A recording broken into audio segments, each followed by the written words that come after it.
आई, अगं नाही ना, तू ये ये आत ये. ताई असं अचानक एक फोन तरी करायचा होता ना. का आता तुझी परमिशन घेऊन यायचं का मी या घरात? परमिशन आणि हिची.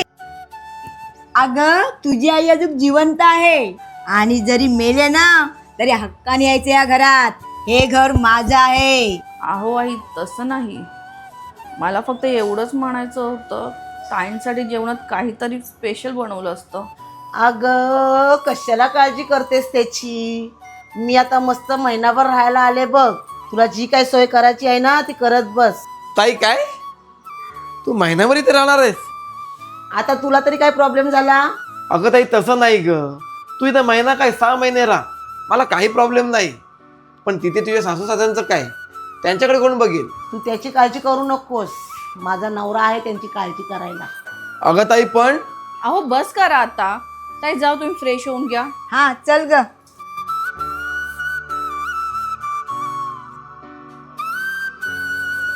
बाबा बाजारात जातच आहात तर येताना सामान घेऊन या. हे काय सामानाची लिस्ट आणि पैसे. ठीक आहे. आणि हा येताना मिठाई पण घेऊन या.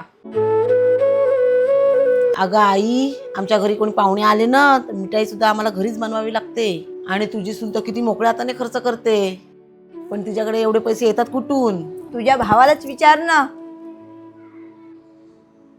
हा सिद्धेश तर कायम फोनमध्येच गुंतलेला असतो. तेच तर, मुलगा निसता फोन मध्ये, सुनबाई निसती पैसे उडवते. अगं आई तुला काय वाटतं मी मोबाईलमध्ये टाइमपास करतोय का? अगं मी शेअर मार्केटमध्ये ट्रेडिंग करून घरासाठीच पैसे कमवतोय ना. अरे वा, मला पण शिकव ना जरा. तुझ्या बायकोला शिकवतोस ना, माझ्या लेकीला पण शिकव जरा. हो आई शिकवतो. अगं ताई तू शून्य ॲपमध्ये आधी ट्रेडिंग अकाउंट तर ओपन कर. काय रे, पण काही फालतू चार्जेस तर घेत नाहीत ना? अगं अजिबात नाही, इथे ब्रोकरेज पण द्यावं लागत नाही आणि अकाउंट ओपन करणे पूर्णपणे फ्री आहे. म्हणून तर इतकी चांगली बचत होते आणि त्यामुळेच माझी बायको मन मोकळेपणाने खर्च करू शकते. म्हणजे सगळे पैसे बायकोवरच उडवणार. आम्हाला पण थोडे देत जा. अगं तू तर माझी लाडकी बहीण आहेस, तुला कसं विसरेन?